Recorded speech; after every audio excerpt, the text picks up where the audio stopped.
Pourquoi des candidats qui savent pertinemment, qui ne remplissent pas les conditions, ont quand même déposé leur candidature? L'initiative pour la paix, la sécurité, le développement et la démocratie en Afrique, IPSDDA, était face à la presse de la diaspora africaine le lundi 14 septembre dernier à Paris. Eh bien, je suis le docteur Alexis Diète.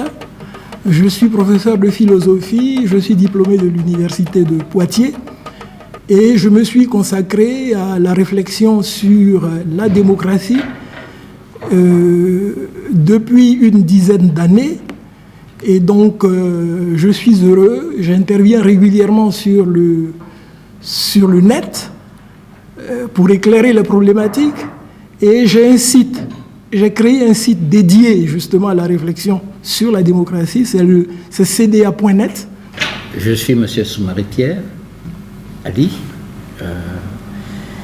je suis écrivain, essayiste. Et depuis 2010, je me suis intéressé à ce qui se passe en Côte d'Ivoire après le phénomène de violence massive que nous avons connu. Et depuis, j'écris là-dessus, je fais des contributions comme mon frère Alexis. Donc nous avons pris le cas de la Côte d'Ivoire pour ce soir comme prétexte à une réflexion globale sur ces thématiques de développement, de paix, de sécurité et de démocratie. Nous allons mettre plutôt l'accent. Lors de la conférence de presse, cette émanation de la société civile regroupant des intellectuels africains a longuement épilogué sur les enjeux des prochaines élections présidentielles de Côte d'Ivoire en octobre 2020, tout en invitant l'Afrique à plus de responsabilités. Le résumé de icodi.com. Donc nous avons un problème de culture politique qui est évident dans la manière de comprendre le concept de la démocratie. Parce qu'il faut bien comprendre qu'à ce niveau, nous bénéficions d'un raccourci de l'histoire. Puisque nous rentrons dans des modes, des formes d'organisation qui ne sont pas les nôtres. 50 ans, 60 ans après les indépendances. Bon, nous gardons encore des formes primitives, des formes, je dirais, traditionnelles d'organisation qui sont là, avec l'État moderne. Donc c'est un enjeu fondamental parce que le développement, je dirais la démocratie est un instrument qui a amené beaucoup de peuples au développement. Et quand on pense que la Corée du Sud, un certain nombre de pays émergents étaient au même niveau de développement que le Tchad en 1960. Aujourd'hui, ce sont des pays émergents, ce sont des pays qui se sont affirmés dans le concert des nations. Et l'Afrique est toujours là et nous traînons toujours. Bon, donc, il y a nécessairement un problème, puisque les trajectoires que nous empruntons, les choix que nous faisons, et peut-être que l'un des gros problèmes que nous avons aussi, c'est notre propre culture démocratique, notre façon d'appréhender cette nouvelle forme d'organisation de l'État moderne. Le frère Alexis a beaucoup développé là-dessus. Eh bien, comme l'a dit mon frère Soumaré, eh bien, nous devons nous réapproprier la démocratie et en respecter les principes. Et à mon sens, eh bien, ces principes sont des principes universels. Ce sont des universaux. Tout simplement parce que nous sommes des hommes. Et il y a 3 principes incontournables dans la définition de la démocratie. C'est le principe de citoyenneté. Il n'y a pas de démocratie sans citoyenneté. Parce que tout simplement la société est plurielle et que nous devons nous reconnaître sur un territoire commun. Nous devons nous reconnaître une appartenance commune qui transcende nos appartenances ethniques. C'est la notion de citoyenneté qui nécessairement intervient avec la notion d'égalité. Et donc, il n'y a pas de démocratie sans citoyenneté. Être citoyen, eh bien, c'est d'abord me sentir comme sujet de droit par rapport à un État, un pouvoir politique que j'ai choisi librement et eh bien, qui répond devant moi. Il n'y a pas de démocratie sans citoyenneté. Le deuxième élément, c'est la représentation des intérêts sociaux. C'est que les partis, le pouvoir politique doit représenter les intérêts sociaux, les demandes existentielles des peuples. Il n'y a pas de démocratie lorsque le pouvoir ne représente pas les intérêts sociaux. Nous en venons, encore une fois de plus, à la thématique de la subordination de l'État et du pouvoir politique à la société civile. Je suis pour la République. En France, je ne voterai pas pour Marine Le Pen parce que son discours m'horripile. C'est un discours raciste. Qu'elle ait changé son nom en parlant de Front National pour Rassemblement National m'indiffère complètement. Vous voyez, la stigmatisation de l'étranger, la catégorisation, m'indiffère.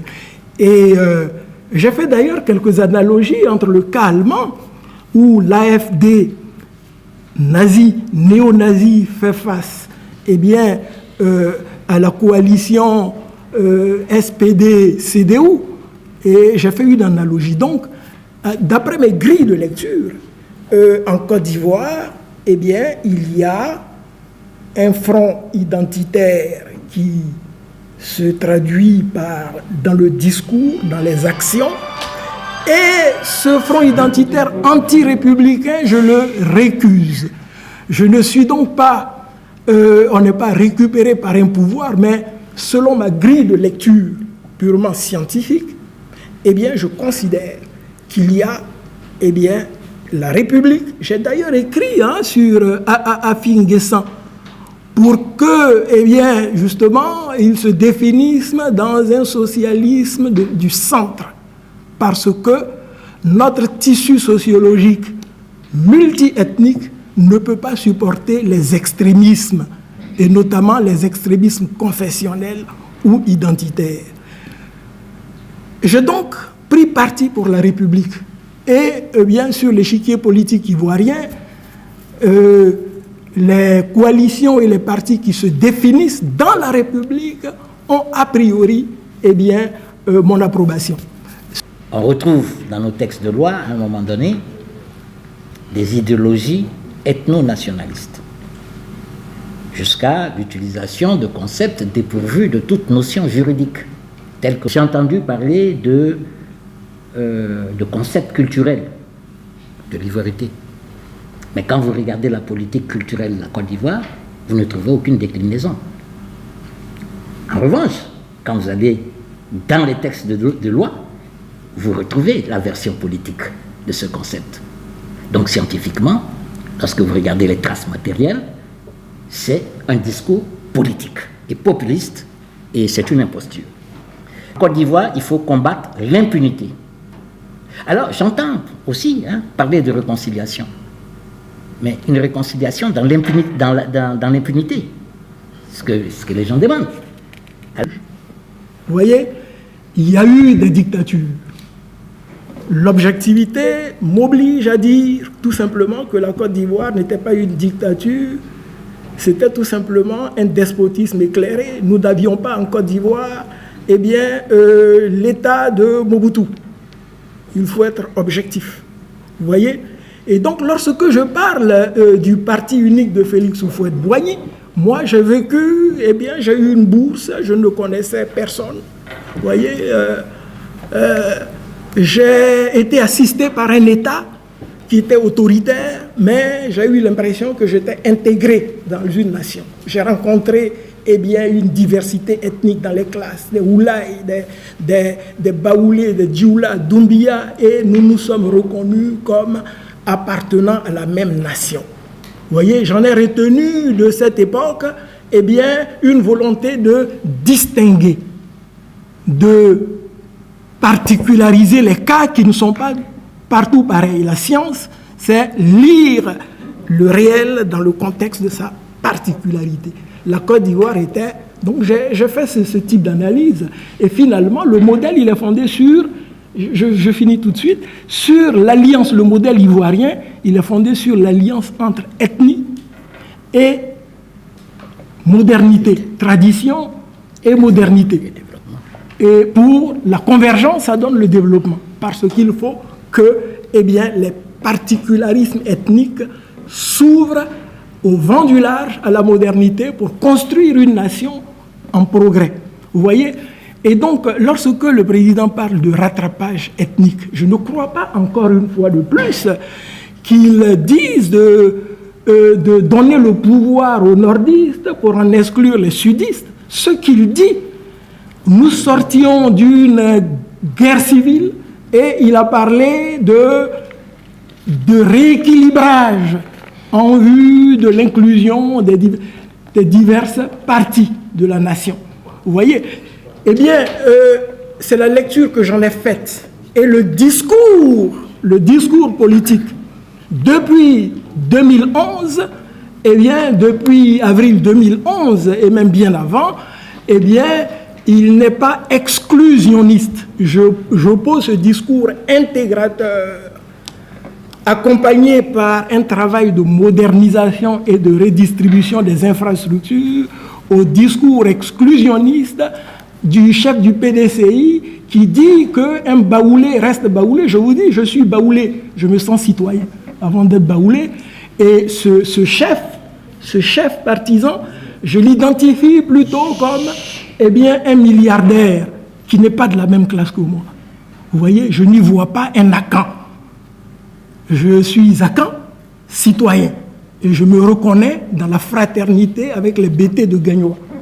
Je suis né à Divo, j'ai grandi à Divo. Nous avons vécu de manière très conviviale jusqu'à la catastrophe des années 1990 qui a divisé tout le monde. Donc, je reviens pour dire tout simplement que lorsque le président parle de rattrapage ethnique, il parle plutôt de rééquilibrage. Et je l'aurais pris en défaut si justement il avait concentré le pouvoir, comme on le pense, dans les mains d'une ethnie, ce qui n'est pas le cas, pour être objectif.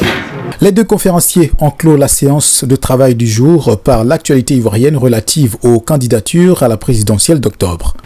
Les candidatures obéissent à des règles. Ces règles sont connues. Vous remplissez les conditions ou vous ne les remplissez pas. C'est aussi simple que ça. Alors, la question est de savoir pourquoi des candidats qui savent pertinemment